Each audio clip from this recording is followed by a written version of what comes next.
Hey guys, welcome back. We'll continue with our unit review of the banner units. So we'll start with Kunshira. Let's go. So NVA Kunshira is a hybrid attacker that can use various elements with absolute mirror of equity training frames. Kunshira base form strengths is she is a strong dual element AMOE chain, and she has the 6 times chain cap modifier and 120 true dual wield. So you can use her most damaging skills are enhanced firestorm. Spellblade is a fire and wind hybrid damage attack that has a 98 modifier to all enemies and absolute mirror of equity chains. Next is the enhanced holy water spellblade, water and light hybrid damage, 98 times to all enemies, absolute mirror of equity. So Kunshira gains 2 AMOE chaining abilities when awakened. She can easily chain with anyone with fire, wind, water, and light, locked or imbued AMOE chains.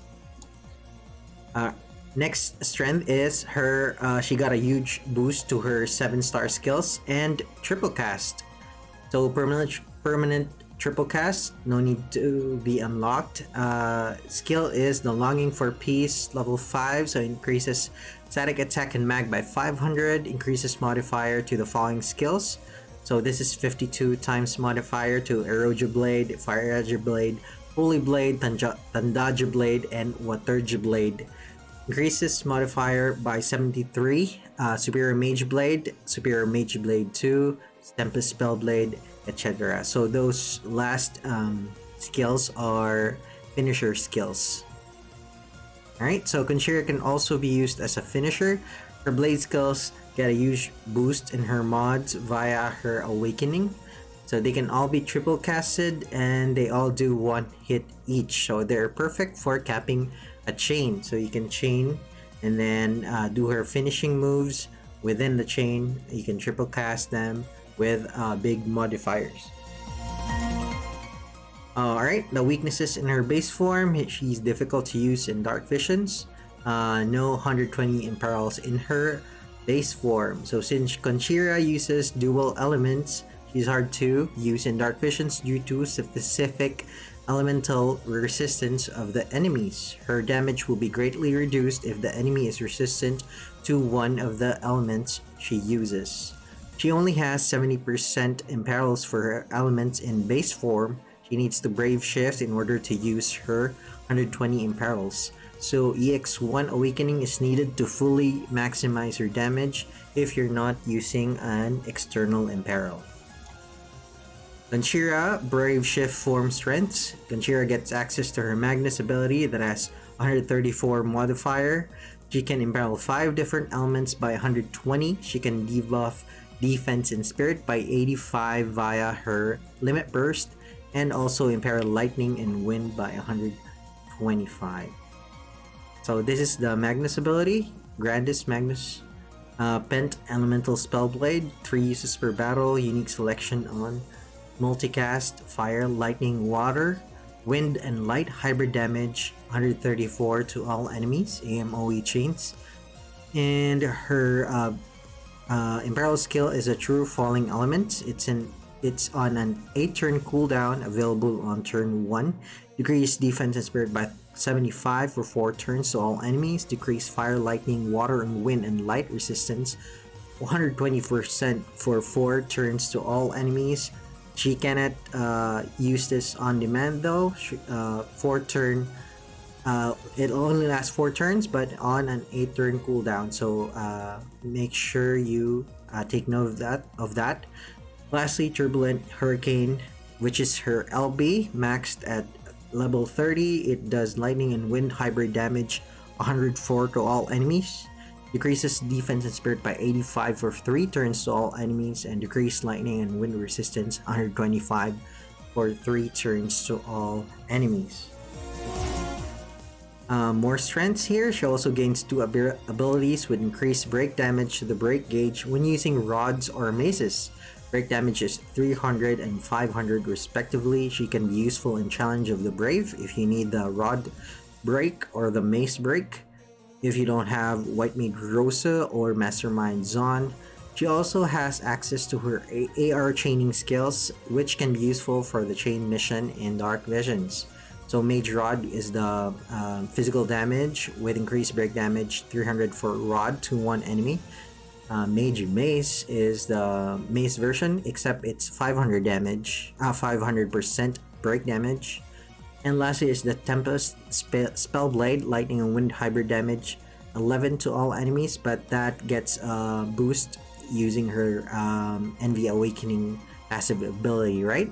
You can triple cast this also, so triple AR is always good. Right, she has a lot of innate true dual wield passives, 150%, and has 6 times modifier cap in her Brave Shift form. I'm not gonna go through all of the passives here, but things to note. She gets attack and mag 200%. She also gets equipment attack and mag 200% when single wielding a weapon, and 150% mag and attack when dual wielding. She also gets Beast Humans Fairy Killer 125% each, and the damage modifier boost for the Superior Mage Blade, which is her finishing skill, and the Tempest Spellblade, which is her AR skill. She's also resistant 50% to fire, lightning, water, wind, and light. Resistant to blind, silence, confuse, disease. Innate dual wielding, and fills LB gauge 5 per turn, and recover MP 10% per turn. Her weaknesses are she can debuff attack and mag by 75 only. She cannot have full uptime on the imperils because they only last for 4 turns, but the cooldown for the skill is 8 turns, as I discussed earlier.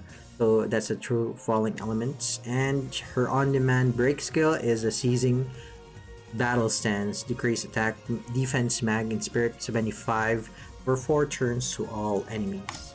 So final thoughts on Kunshira. I'm quite happy that they gave Kunshira an NVA. I often use her in Dark Visions to buff Elemental Resist and chain AR with Son. Now she can do respectable damage, Imperil, Break, do increased damage to break gauge, buff Elemental Resist, cap a chain with her finisher skills, triple cast, and she's easy to gear in her Brave Shift form. So if you need a unit to do all of those, and if you have enough copies of her, consider awakening her to NV. But she is not a must pull. Don't use your UOC tickets to get her NVA form. Next is our Yuraisha. So most people think this is the prize of the banner, which is actually correct. So let's get into her kit. Let's see why she is an awesome support. So NVA Yuraisha overview. Yuraisha is an NV buffer that can constantly give high stat buffs and damage reductions to all allies, and also damage up to dragons and insects. Here her strengths is she has the high stat buffs every turn. She's on those are on demand, not on a cooldown.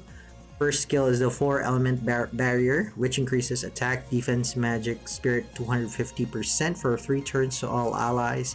Increase wind, earth, light, and dark resistance by 75 for 3 turns to all allies, and also steal elemental imperil from all allies except casters. So she takes all the elemental imperils from the party members and put it on herself. So she can be useful in that's quite unique. She's I think the only unit that does that. I'm not sure if Myra can do it, but she's a 7-star. Alright, so that's a loaded skill right there. You can cast it every turn, but it lasts for 3 turns.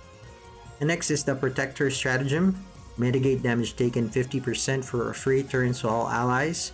Grant HP barrier 3,500 for 3 turns to all allies. So that's general mitigation for 50% and HP barrier 3,500 on single skill. So that's actually good.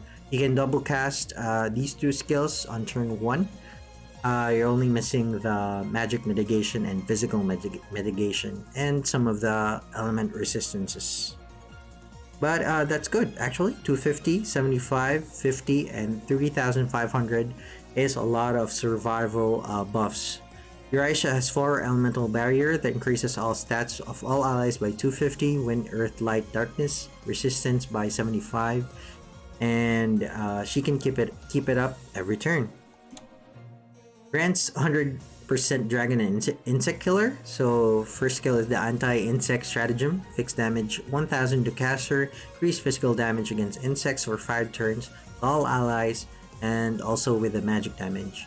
Next is the anti-dragon stratagem. Does the same thing except for dragons. So she can buff damage to insects and dragons for both physical and magic by 100.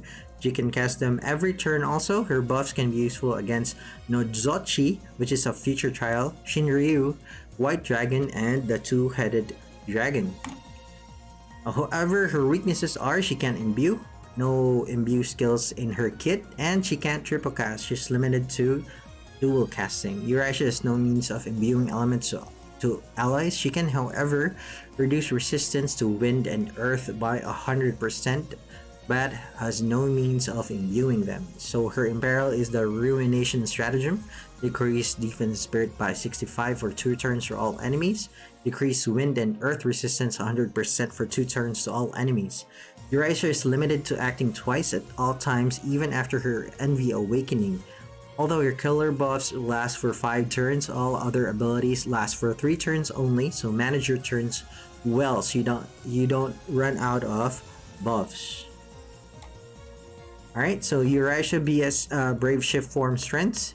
She has improved healing and LB support. She excels at support various things such as HP and MP recovery, LB gauge and damage increase, debuff removal, and physical and magic damage reduction.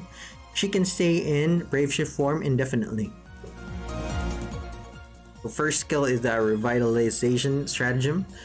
Heal 2500, 18 times modifier to all allies, and recover MP 70 to all allies.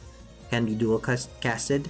Benevolent Combat Stratagem, 2 users per battle, unique selection and multicast, HP damage 20% to caster, so she self-harms like a Dark Knight, but she's a support. Increase LB gauge 40 to all allies, that's really useful, but you can only do it twice.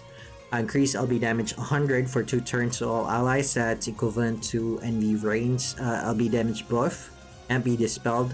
Benevolent Purification Stratagem, 3 uses per battle, also unique selection on multicast, HP damage 15% to caster.